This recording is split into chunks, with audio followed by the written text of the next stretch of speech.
자, 오늘 하나님 주신 말씀 보도록 하겠습니다. 마태복음 13장 1절부터 9절까지 보도록 하겠습니다. 주어에는 8절까지 나와 있는데요. 9절까지 보도록 하겠습니다. 마태복음 13장 1절부터 9절까지.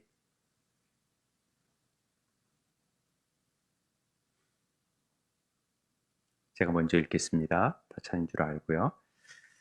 그날 예수께서 집에서 나가사 바닷가에 앉으심에 큰 무리가 그에게로 모여들거늘 예수께서 배에 올라가 앉으시고 온 무리는 해변에 서 있더니 예수께서 비유로 여러 가지를 그들에게 말씀하여 이르시되 씨 뿌리는 자가 뿌리러 나가서 뿌릴새 덜어는 길가에 떨어짐에 새들이 와서 먹어버렸고 더러는 흙이 얕은 돌밭에 떨어짐에 흙이 깊지 아니하므로 곧 싹이 나오나 해가 돋은 후에 타서 뿌리가 없으므로 말랐고 더러는 가시떨기 위에 떨어짐에 가시가 자라서 기운을 막았고 덜어는 좋은 땅에 떨어짐에 어떤 것은 100배 어떤 것은 60배 어떤 것은 30배의 결실을 하였느니라. 귀 있는 자는 함께 읽겠습니다. 귀 있는 자는 들으라 하시니라. 아멘.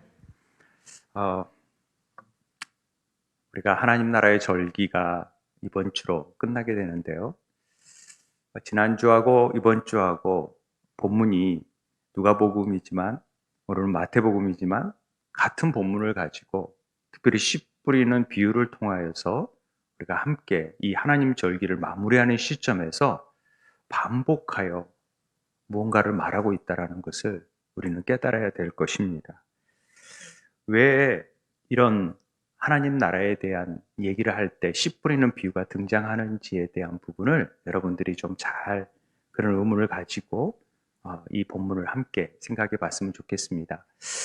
우리가 지금 기본적인 절기를 지키는데 이건 많이 개신교가 들어오면서 많이 변형된 형태의 절기를 지키고 있죠.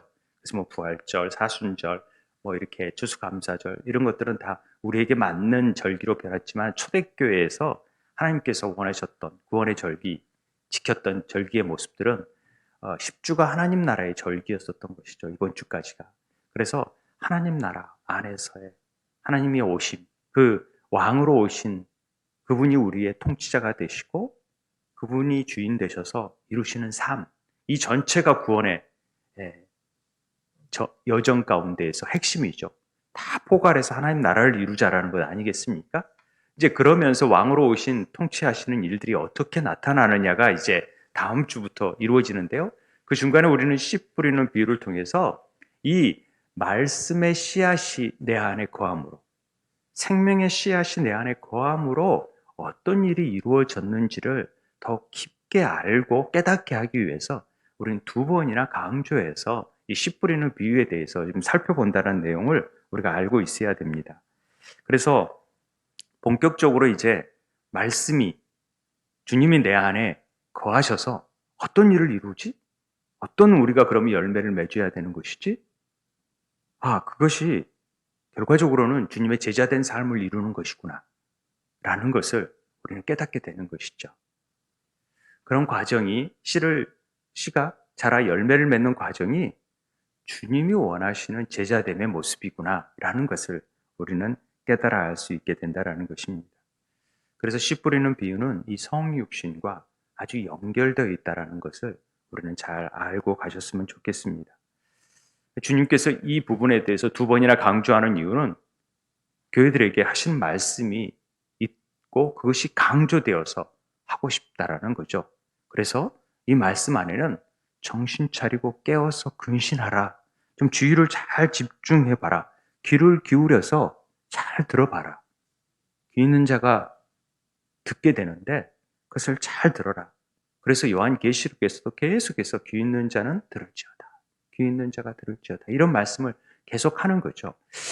그래서 귀 있는 자가 들으라는 말씀 자체는 지금 여러분들이 어떤 생각을 하고 있든지 잠깐 그 일을 멈추고 중단하고 우리 구원에 관련된 나에게 임한 이 놀라운 일들이 얼마나 중요한 일인지를 좀 더 집중해보자 라는 측면에서 두 번이나 강조해서 지금 얘기하고 있는 것입니다. 특별히 씨 뿌리는 비유의 반복을 통해서 비유의 의미들을 배우는 것도 중요하지만 실제적으로 내 삶 속에서 예수님이 오셨다면 내가 어떤 삶을 살아야 되고 어떻게 경험해야 되는지 이게 더 중요한 문제라는 것이죠. 여러분들이 많이 들어왔어요. 씨 뿌리는 비유에 대해서.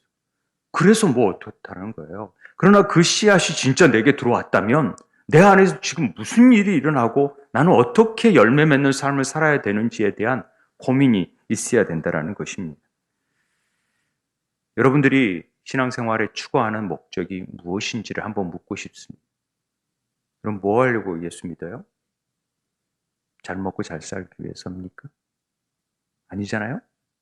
그러면 예수 믿고 천국 가기 위해서. 그렇죠. 그런 것도 틀린 건 아닙니다만은 실제적으로 우리 삶 속에서 이 생명이 들어왔다면 이 생명이 열매를 거두는 삶을 살아야 되는 것이고 그것이 주님의 제자된 삶이라는 것입니다. 그렇다면은 우리가 삶의 목적은 주님의 제자된 삶을 살아야 되고 열매 맺는 삶을 살아야 된다는 것과 맥을 같이 할 수 있습니다. 그럴 때마다 성령께서 우리에게 그 일을 이룰 수 있도록 도와주실 것이고 각자에게 맞는 방향으로 역사하실 것입니다. 그 말씀이 들어갈 때마다.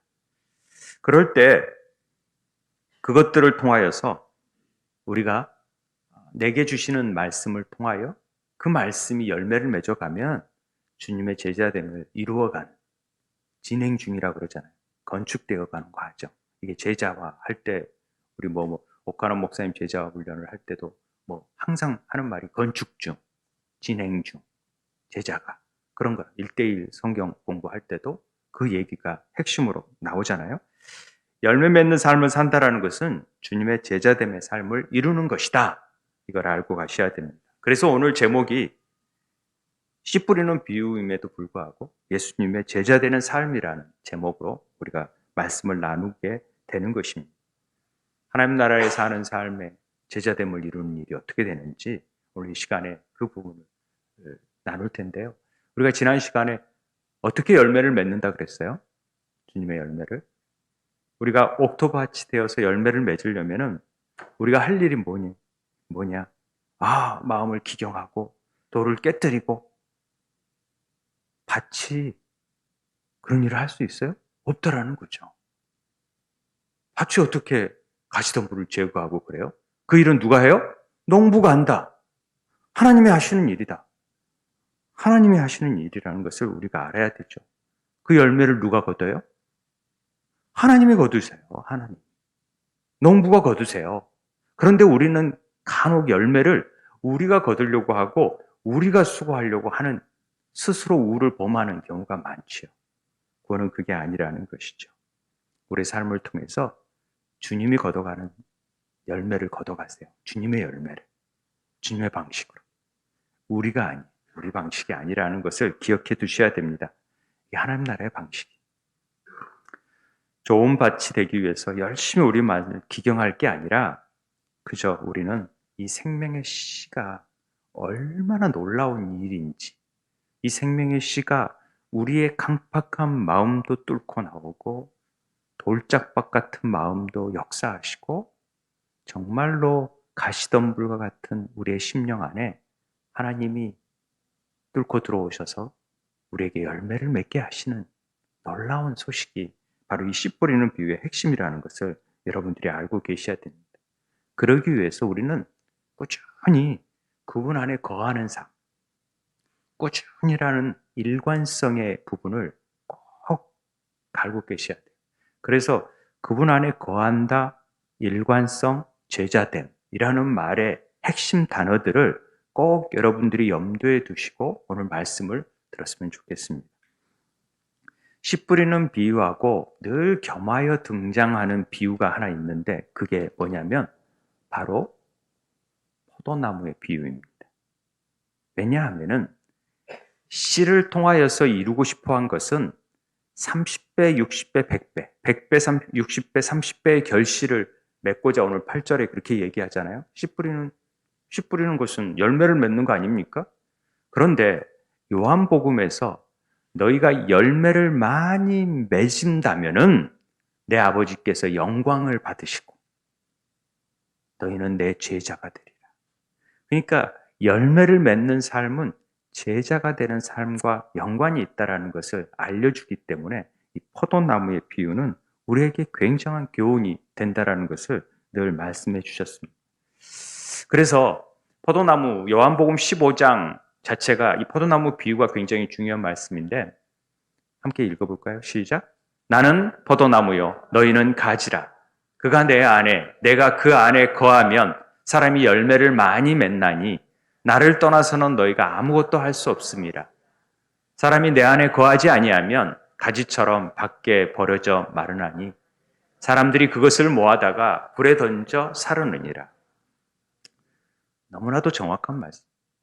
누가 포도나무예요? 주님이 포도나무라는 거죠. 그런데 우리들은 가지일 뿐이에요. 가지가 붙어 있어야 열매를 맺어낸다. 이게 맞는 얘기죠. 떨어져 있으면 아무것도 아니에요, 가지가. 말라 비틀어질 것이고 결국은 모아다가 불에 던져질 것이기 때문에 그렇습니다. 이렇게 예수님과 우리를 포도나무와 가지에 빗대어서 이야기하고 있는 내용은 이 씨 뿌리는 비유에서 열매를 거두어 드리는 것과 연관이 있다는 것을 알 수가 있습니다. 그 열매를 맺고 영광을 돌리는 자가 주님의 제자됨을 이루는 것이다. 이렇게 설명하고 있기 때문에 연관이 있는 것이죠. 우리가 제자훈련이라는 일들을 많이 얘기하잖아요. 제자훈련을 받으신 분도 있을 텐데 너 몇 기야? 저는 칼세미나 사랑의 교회 사는 칼세미나에 66기거든요. 너 몇 기야? 막 이래서 제자가 됐다라는 게 아니라 열매를 맺어야 제자가 되는 거죠. 열매를 맺어야. 삶의 열매가 있어요. 열매를 맺는 방법은 5절에 보니까 그가 내 안에 내가 그 안에 거하면 열매를 많이 맺는데요. 거하면. 거하는 게 중요하죠. 잘 보세요. 예전에도 한번 설명드렸지만 제가 이 본문을 가지고 설교한 적이 있기 때문에 그때 그런 얘기를 했었어요. 이 포도나무를 재배하는 방법에는 두 가지가 있대요. 하나는 커팅, 하나는 이 접목하는 방법인데요. 보통 포도나무는 잘라가지고 그냥 땅에 심으면 된대요. 신기하죠? 그런 나무들이 있더라고요. 오늘 우리 앞에 세워진 나무들도 그냥 심었는데 그냥 막 자라는 걸 보니까 그런 게 있어요. 그걸 접목이라고, 커팅이라고 하고요. 접목은 뭐냐면은 이미 기존의 뿌리가 잘 자라 있는 나무에 또 새로운 가지를 붙이면은 그게 접붙여져 가지고 열매를 또 맺어진다라는 거죠. 이게 우리가 아는 접붙임입니다. 그런데 왜 이런 방법을 쓰느냐? 굳이 접목을 하는 방법을 쓰느냐? 일반적으로는 커팅을 하는데 왜 하냐면은 보통 그 나무를 심으려면 토양에 이미 잘 적용된 뿌리 안에 있어야 되는 것이죠. 그런데 그냥 심으면은 그 나무가 아무리 훌륭한 나무라 그래도 이미 그 안에 이 세균, 박테리아가 있대요. 그래서 기생충이 그 안에 서식을 하는데 기생충에 의해서 굉장히 영향을 받기 때문에 쉽게 뿌리를 내리기가 어렵다고 얘기를 합니다. 그런데 이미 다 뿌리를 내렸어요. 그리고 그 기생충에도 적응과 면역력이 다 갖췄어요. 그런 상태에 있는 경우에 젖을 딱 붙여주면, 가지에 젖 붙여주면은 정말로 더 새로운 열매를, 그 뿌리에서 양분을 흡수해서 새로운 열매를 맺는다. 그렇기 때문에 젖 붙이는 일을 한다고 하는 얘기를 제가 들었습니다. 우리가 이 포도나무의 비유를 통해서도 깨닫는 것은 우리는 절대로 가지가 열매를 맺을 수 있는 상황이 될 수가 없어요. 그런데 더욱이 하나님 나라의 땅에 심겨져서 열매를 맺는다? 이건 있을 수가 없는 일이에요. 우리는 그렇게 될 수가 없어요. 그런데 우리같이 무력하고 더럽고 추하고 악한 지저분한 우리 가지가 하나님 나라라는 토양에서 무럭무럭 자라면서 풍성한 열매를 거두기 위해서는 예수님이라는 하나님 나라의 토지에 뿌리를 굳게 받고 있는 줄기에 접목하는 방법뿐이 없어요. 이미 하나님 나라를 경험하시고 하나님 나라 전체이신 예수님 안에 딱 붙어 있으면 우리가 아무리 추하고 연약하다 할지라도 이미 뿌리에서 나오는 그 새 힘을 통하여서 이것들을 이겨낼 수 있다. 이게 포도나무의 비유. 그러니까 씨 뿌리는 비유하고 연관이 돼 있죠. 아무리 우리가 옥토밭이 절대 옥토밭이 될 수가 없는 그런 강팍한 심령인데도 그 씨앗이 생명이 있기 때문에 나올 수 있는 것이죠. 예수님께서 죽으신 목적은 바로 우리 같은 가지를 새롭게 풍성한 열매를 맺게 하기 위해서 있다라는 것을 우리는 잊어서는 안 됩니다. 그래서 우리가 스스로 막 붙어 있으려고 하거나 또 스스로 열매를 막 맺으려고 하는 일들은 행해서는 안 됩니다. 그분을 통하여서 이루어지는 일들이 나타나야 되고 그분의 열매가 맺혀져야 되는 것이죠. 그러니까 생명의 신 참 포도나무인 예수님이 우리에게 오셔서 은혜로 접붙여 주지 않으면 우리는 살아갈 수 없는 존재인데 접붙임을 통하여서 우리에게 열매를 맺어진다. 이런 사실을 꼭 먼저 기억하셔야 됩니다.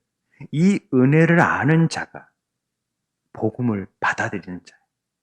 이 은혜를 알기 때문에 구하는 거지. 이 은혜를 모르고 구하려고 그러면 지치고 힘들고 일관성을 유지하기가 힘들어요. 그래서 은혜 얘기하는 거예요. 구원의 그 감격을 잊지 말자고 얘기하는 거예요. 첫사랑을 잊지 말자고 얘기하는 거예요. 이런 은혜가 있고, 내가 보잘것없는 존재였지 라는 데에서부터 출발을 해야 되는 거예요. 그런 가지가 생명 안에 붙어서 이렇게 열매를 맺는다라는 것을 꼭 잊지 말아야 된다라는 것이죠. 이게 구원의 신비예요. 비밀이에요. 그렇기 때문에 이 은혜를 놓쳐버리면 교만해지고 자기 자랑이 나오고 자기 영광을 취하는 일이 생겨나기 때문에 그렇습니다. 오늘 1절부터 8절까지 보면은요, 거하다라는 말이 7번이나 반복되어 있습니다. 그리고 12절까지 보면은 11번 거하다라는 말이 나와요. 이 거하다라는 말이 헬라어로 뭐냐면 메노라는 말입니다. 메노. 머무르다, remain이라는 뜻이죠. 이 메노라는 단어는 거하다라는 말은 마치 영주권을 얻어가지고 이제는 들락날락할 필요도 없이 거기 한 자리에 영원히 머물러 있다라는 뜻이 메노라는 뜻입니다. 하나님은 우리를 절대로 포기하지 않으세요. 그런데 왜 우리가 하나님의 은혜를 놓치냐면 우리가 스스로 포기하니까, 우리가 손을 놓으니까 그러는 거죠.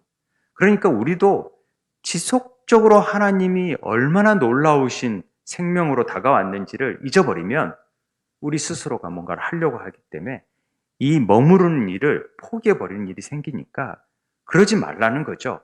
그래서 거하라, 거하라, 거하라라는 얘기를 계속해서 하는 것입니다.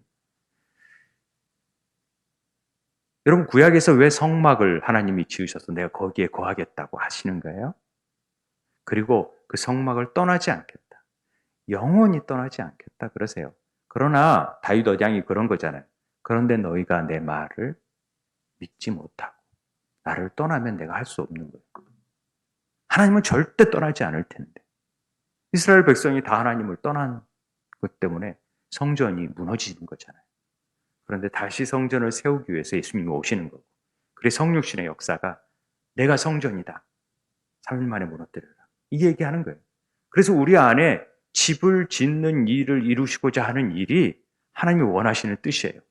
그 집은 뭐냐? 온전히 주인이 누구냐? 하나님이 하나님 되심. 그게 하나님 나라라는 얘기를 계속해서 하고 있는 것입니다. 결과적으로 지속적으로 거하는 일이 우리에겐 굉장히 중요한 일인데, 그 지속적으로 거하는 일이 우리가 좀 다른 말로 얘기하면은 하나님과 마음이 하나 되는 일. 그래서 하나됨이 굉장히 중요해요. 요한복음의 가장 핵심이라고 할 수 있는 요한복음 17장에 예수님의 대제사장적인 기도가 나옵니다. 그 기도의 핵심이 뭐냐면 아버지와 내가 하나 된 것처럼 너희도 나와 하나 되기를 원한다. 10장 읽어보면 17장, 18장의 모든 핵심이 거기에 있어요. 이 하나됨, 에하드를 이루는 일입니다. 이게 너무나 중요한 거죠. 그러기 위해서는 끊임없이 거하는 일이 필요하죠. 이 거하다라는 말이 그거죠. 그래서 성전은 장막을 치다, 이 스케노, 말씀이 육신이 되어 우리 가운데 거하심에 라는 말이 스케노 뒤에 있다 나오겠지만 장막을 치는 일이 성전과 연관이 되어 있다는 것이죠.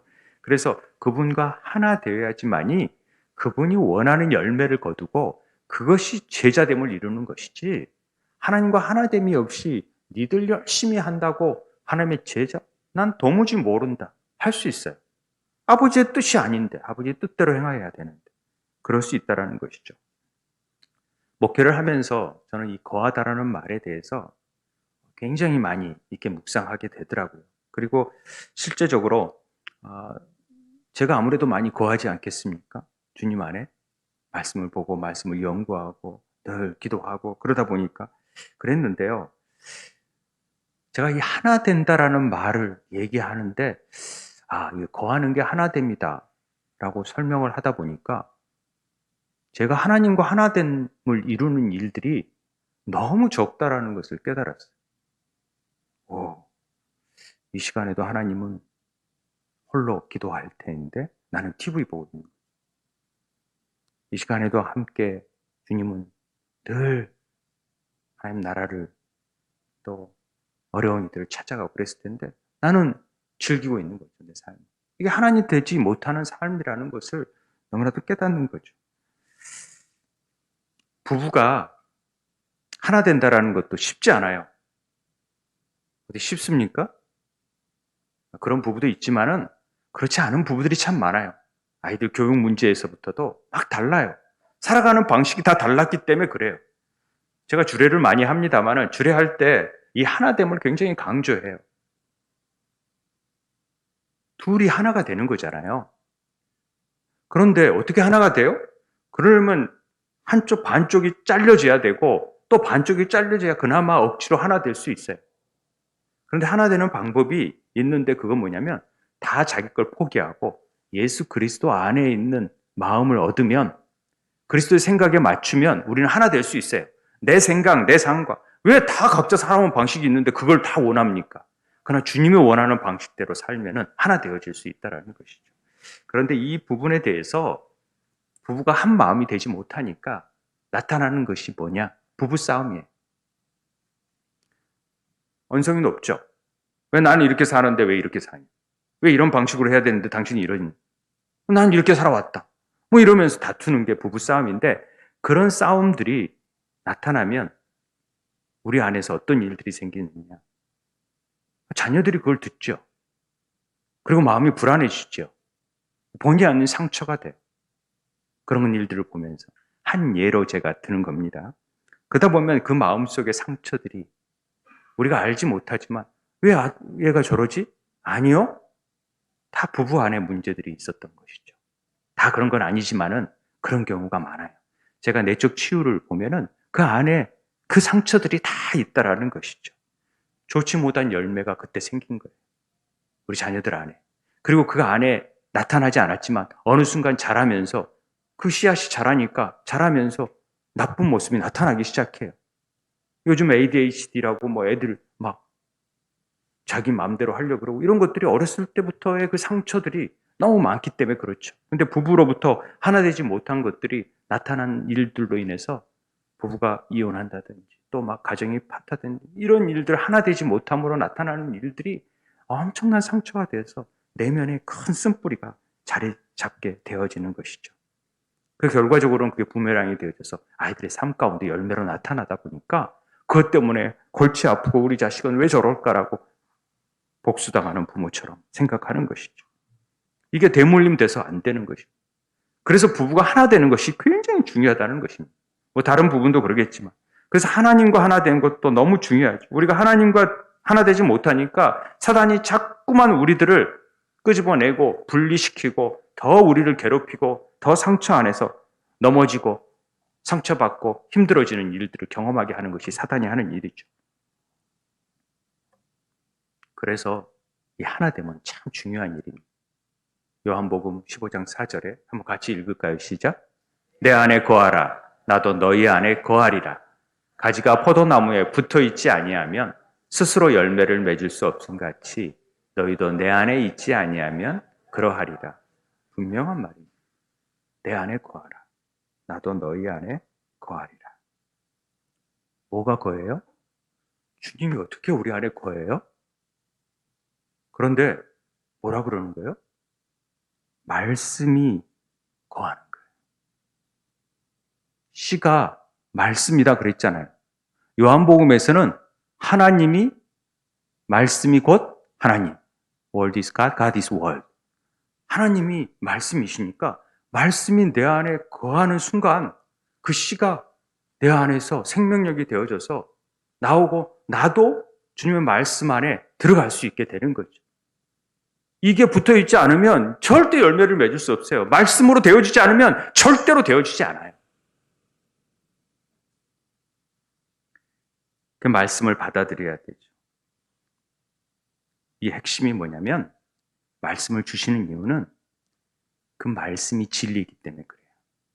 오늘 제가 말씀이 진리 안에서 자유케 되는 일들을 대해서 아침에 썼는데 그 말씀이 진리가 되기 때문에 그 진리의 말씀을 붙들고 내 것을 죽이고 그분의 말씀대로 사는 삶을 사는 것이 열매 맺는 삶이고 제자된 삶이 되어지는 것이죠. 이게 예수님과 말씀과 하나 되어진다 이렇게 얘기하는 것이죠. 이게 제자되는 삶이다. 이게 쉽지 않은 삶이지만은 우리가 그럴 마음을 가질 수 있어야 돼요. 내 마음을 내어드릴 수 있어야 돼요. 내 마음을 고집하고 내 마음대로 하는 게 아니라 내 마음을 내어드리는 삶을 사는 것이 우리가 해야 될 일이죠. 마음밭이 할 일은 그대로 씨앗에게 내주면 되는 거죠. 제가 이제 목회가 10년 남았습니다. 뭐 이게 다 10년을 채울지 어쩔지는 모르겠지만 이제 와서 조금 목회에 대한 부분을 이해하기 시작하는 것 같아요. 제가 20년을 목회했지만 앞으로 지금껏 어떻게 하면 교회 부흥을 이루지? 어떻게 하면 하나님 기뻐하는 선교를 하지? 어떻게 하면 구제하지? 어떻게 하면 봉사하지? 어떻게 하면 전도하지? 어떻게 하면 다음 세대를 세우기 위해서 우리가 좋은 공동체를 물려주지? 막 이런 일들은 주님께서 주신 마음이라고 생각해요. 이것들이 너무 중요하고 귀하죠. 그런데 그것보다도 그 일들 가운데 여전히 제 의를 드러내고 제가 이름을 드러내려고 하고 영광을 드러내려는 마음이 있더라고요. 제 마음 안에. 하나님 마음과 합치되는 마음이 아니에요. 그래서 제가 할 수 있는 일은 철저히 하나님 마음을 구하는 일이구나. 그냥 아버지와 한 마음이 되어지려고 애쓰는 마음이 중요하겠구나. 그런 일에 내가 이게 돼야 되겠다. 내 열매도 아니고 내 양도 아니고 내 목회도 아니고 이게 주님의 목회구나. 나는 주님의 양이고 인도함을 받는 사람이고 이 모든 영광은 누가 취해요? 아버지께서 취하실 일이지 내가 취할 일이야. 나는 그냥 무익한 종으로서 그냥 잠시 스쳐갈 때 하나님께 쓰임받는 막대기와 같은 역할일 뿐이니 그런 일에 하나님 마음에 합한 대로 내가 잘 해야겠다. 그래야 칭찬받지. 그런 생각이 들었습니다. 새벽마다 그렇게 기도해요, 제가. 하나님, 예전에는 막 우리 교인들 다 이름 적어놓고 막 기도하고 그랬었는데 그런 거 안 하고요. 그냥 하나님, 제가 하나님 마음 합하시기 원합니다. 그냥 하나님만을 구하게 되기를 원합니다. 그러면서 늘 보혈기도와 시편 기도를 하거든요. 그러면서 저를 비우는 일을 합니다. 그러면 제 안에 쓴뿌리와 연약한 부분들이 막 나타나요. 그 회개하고 그 다음에 여전히 나의 자아를 하나님 못 박습니다라는 얘기를 하죠. 그 다음에 하나님께서 이제 중보할 때 생각나는 사람을 주시면 그 사람을 위해서 중보해요. 하나님, 그분이 하나님 뜻에 합당한 삶을 살 수 있도록 하나님 도와주시고 성령께서 함께 해달라는 기도를 하게 되는 것이죠. 이게 저는 그렇습니다. 지속적으로 이 일을 행해야 된다는 사실을 요즘에 와서 조금 깨달아요. 한 시간도 이걸 놓쳐버리고 포기해버리면 내 스스로가 하나님 앞에 늘 떨어져 버린다라는 생각. 그리고 내 의를 드러낼 수밖에 없는 그런 존재라는 것을 알기에 그렇다라는 것이죠. 그래서 늘 말씀 안에 거하고 늘 기도해야 되고 늘 하나님과 동행하는 삶을 살아야 되겠구나 이런 생각을 해요. 저도 방언 기도를 참 좋아하고 또 방언하면은 뭔가 시원하고 힘이 나고 그럴 때가 있습니다. 그런데 예전처럼 그렇지 않아요. 제가 그냥 요즘은 힘 빼는 작업을 해요. 제가 막 하나님, 제가 아무것도 할 수 없는 존재인지 아시죠? 긍휼히 여겨달라고 기도하고, 그래서 그냥 보혈을 뿌리고 시편, 말씀 기도, 시편 기도 계속 읊조리면서 같이 기도하고 그렇게 하는 일들을 하고, 어떻게 하면 하나님과 같아 마음을 좀 헤아려 보려고 애쓰는 일들이 요즘의 삶인 것 같아요. 그러니까 제가 막 치유하고 애원하고 막 병 고치는 은사를 베푸고 축사하고 막 이런 욕망을 통해서 교회가 부흥되고 이런 것들이 아니라 그냥 내가 주님께 구하고 붙어 있으므로 그런 일들이 나타나더라도 그냥 주님께서 영광 받으시고 나는 그냥 무익한 종으로서 있게 되는 삶, 그 삶을 살기를 바라고, 그런 일들이 안 나타나는 게 아니라 그렇게 될 때 더 하나님의 영광이 우리 삶 가운데 드러나게 된다라는 것을 저는 믿고, 또 기도하고 있으면은 그 기도가 내가 기도해서 되는 게 아니라 주님께서 행하신 일이기 때문에, 성령께서 행하신 일이기 때문에 나타날 것이고 그 일을 통해서 하나님의 영광 받으실 거라고 저는 믿기 때문에 그렇게 하고 있습니다. 저는 그 일관성이라는 부분을, 우리 폰트가 되게 없어서 또 좀 다른 폰트가 나왔는데, 일관성이라는 것은 어느 어떤 상태에 있든지 여러분들이 생명의 씨앗이 뿌려져요. 오늘 지금도 생명의 씨앗이 뿌려지잖아요. 그런데 하나님으로부터 한 번의 터치하심이 있어요. 만지심이 있을 때가 있어요. 어느 날 졸다가도 어느 날 그 말씀이 내 삶 속에 확 레마의 말씀으로 받을 때가 있어요.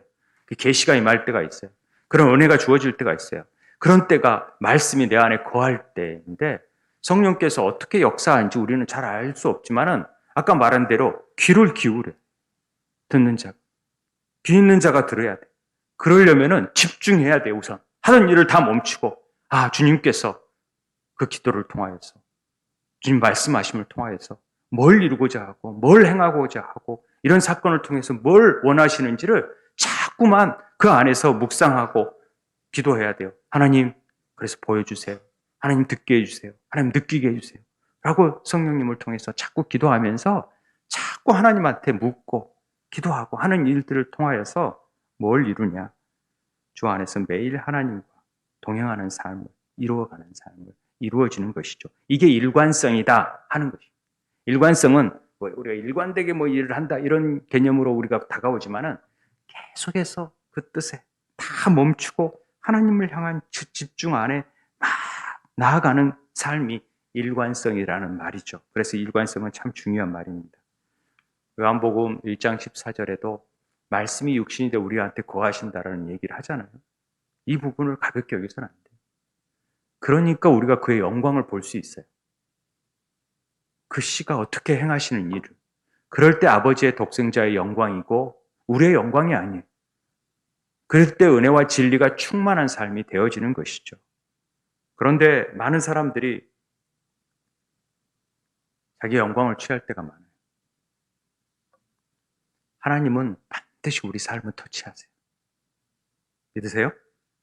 매일매일의 삶 가운데서 말씀하시면 우리를 터치하시는 거예요.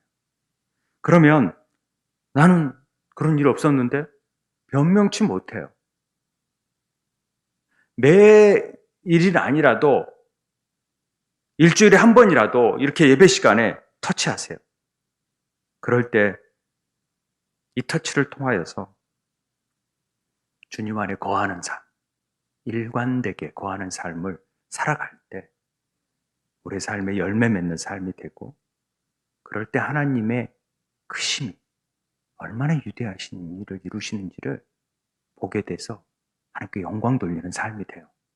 그럴 때 은혜와 진리가 충만하게 됨을 경험하게 된다는 것이죠. 기대가 되지 않습니까?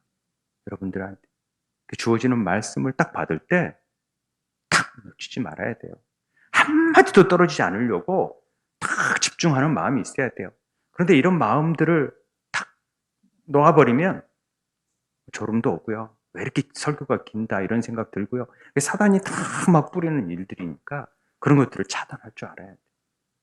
이거 내가 이기겠다. 그래서 제가 아니라 하나님의 말씀 안에서 붙들고 씨름하고 그걸 통해서 열매 맺고 주님의 영광을 드러내는 삶을 살게 하는 것이 우리의 목적이라는 것이죠. 그런 일들이 우리가 비워져야 돼요. 비워질수록 주님의 영광이 채워지는 것이죠. 이게 성육신의 은혜입니다. 앞으로 계속 나누게 될 성육신의 은혜가 우리 안에 있는 것이죠. 매일 기적을 체험하기 위해서는 우리 안에 그 말씀이 늘 거할 수 있도록 만드셔야 되고 하나님의 터치하심이 막 임할 수 있도록 만들어줘야 돼요. 그래야 하나님의 영광이 드러나죠. 우리 삶 가운데. 은혜와 진리가 충만해지죠. 성령 충만으로 이어지는 것이죠. 그렇게 얘기들 합니다만 우리 인생이 뭡니까? 이 땅에서 무엇을 위해서 살 것입니까? 신앙생활 왜 합니까?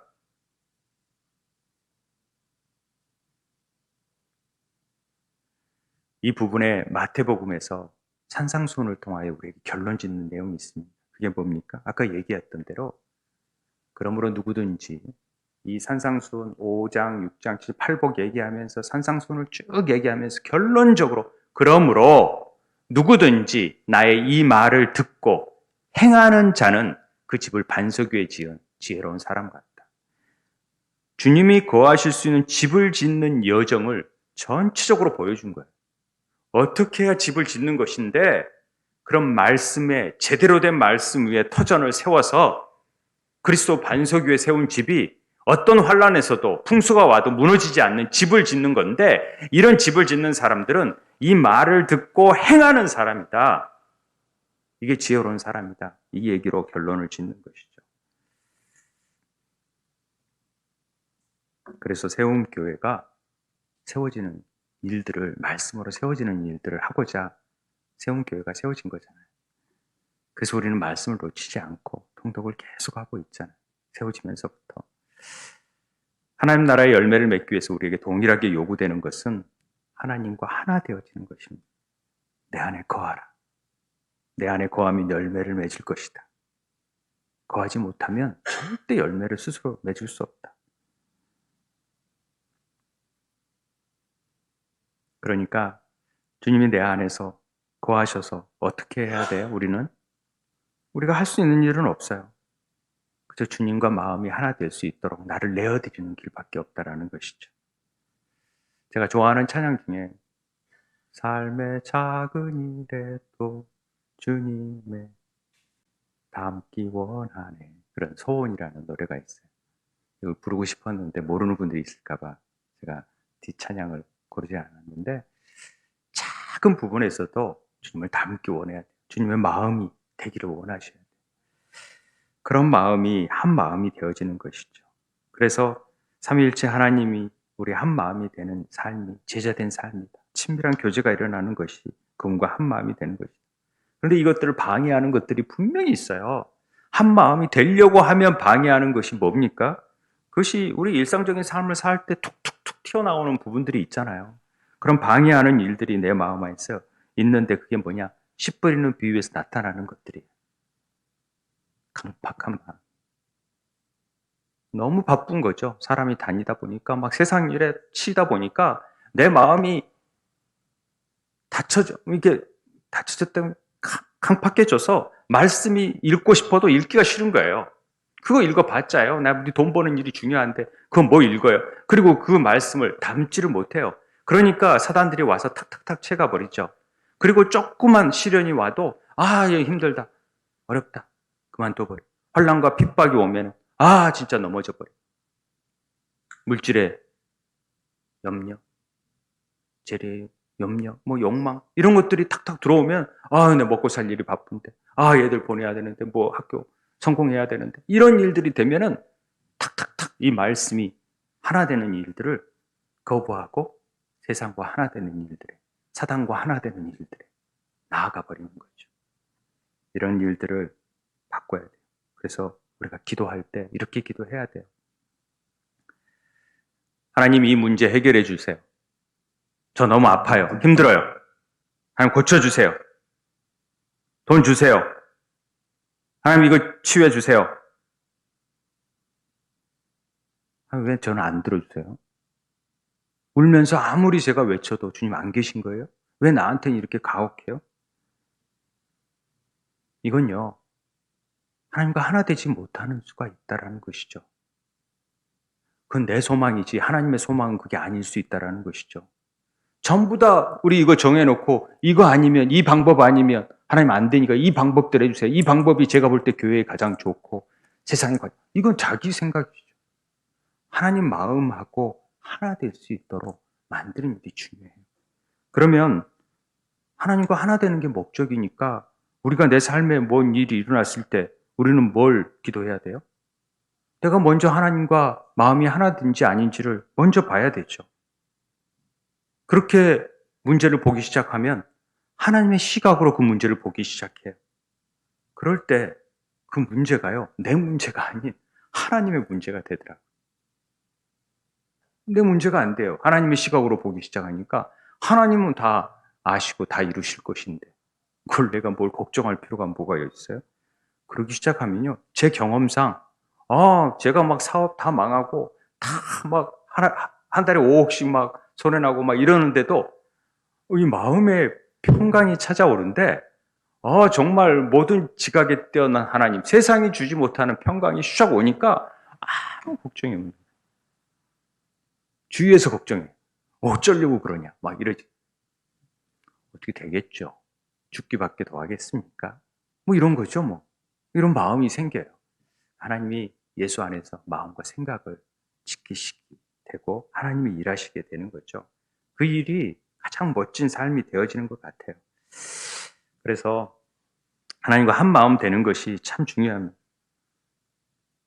한 마음 되지 못하니까 이런 일들이 생겨나니까 내가 이렇게 내 자기 위주의 삶을 사는구나. 내 자아가 이렇구나. 아직도 내 욕심에 묶여 있구나. 이런 것들을 깨닫기 시작하면은 이것들이 내가 하나님과 하나 된 걸 방해했구나 하고 나를 부인하고 십자가를 더 붙잡게 되고 매일 날마다 충돌하는 고백을 하게 되는 것이죠.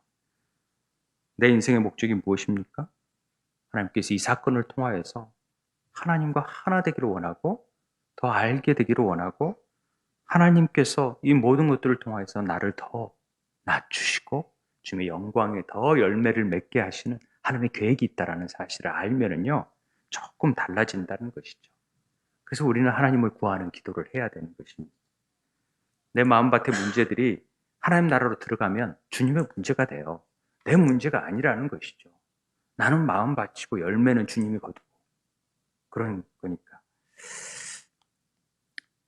마무리하겠습니다. 제가 이제 이 보혈 기도를 쓰신 아테프 신부님이 우리나라에 오신 적이 있어서 몇몇 목사님들이랑 면담을 했었어요. 면담을 잘 안 해주시는데 우리를 특별하게 면담을 해주셨어요. 그래서 이제 여러 가지 어려운 문제를 얘기하는데 우리에겐 그렇지 않았지만은 다른 많은 목사님들에게 하신 말씀이 뭐냐면 막 문제를 얘기하고 이런 고민 얘기하고 막 그랬을 때 다 하시는 말씀이 시편 100편, 시편 100번을 더 읽으세요. 시편 기도 50번 더 하세요. 보혈 기도 50번 더 하세요. 나도 그런 상담을 하겠다 싶더라고요. 속으로. 그 말 누가 못해. 그런 생각이 했는데요. 제가 조금 알겠어요. 지내고 보니까. 그분이 어려운 일이 생길 때마다 하나님이 주시는 마음이 더 보혈을 의지해라. 더 말씀 안에 거하라는 말씀을 주셨대요. 그러니까 실제적으로 문제가 해결되기보다도 하나님 앞에 나아가다 보니까 자기의 욕심과 자기의 문제와 자기의 연약함들이 드러나기 시작했더래요. 그러면서 이게 아니구나. 이게 문제가 아니구나. 오히려 이 문제를 통해서 하나님은 나를 더 속사람을 강하게 하기 위한 거구나 라고 깨닫고 보혈기도 시편기도로 늘 지금 40평생을 그렇게 해왔다라는 거죠. 제가 이걸 듣고 저도 이 마음에서 이제 그 말씀을 하신 이유를 조금은 알 것 같아요. 그래서 저는 마지막으로 이 부분을 좀 얘기하고 싶습니다.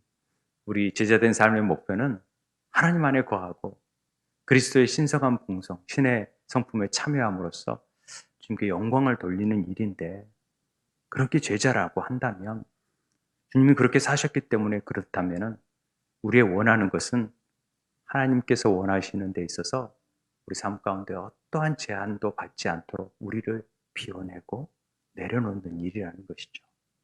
그분이 우리 안에서 하고 싶은 일들을 마음껏 하실 수 있도록 우리를 내어드리고, 그분이 우리 삶 속에서 나를 깨뜨릴 건 깨뜨리시고 무너뜨릴 건 무너뜨리고 뿌리 뽑을 건 뽑고 견고한 진들을 다 내려놓게 만들고, 그분이 원하는 삶, 그분이 행하고 싶은 삶들을 통하여서 우리 원래의 삶의 디자인한 일들을 이루어가는 삶으로 되도록 내어드리는 삶, 이것이 우리 지자된 삶의 목적이 아닐까 하는 생각을 갖게 되었습니다.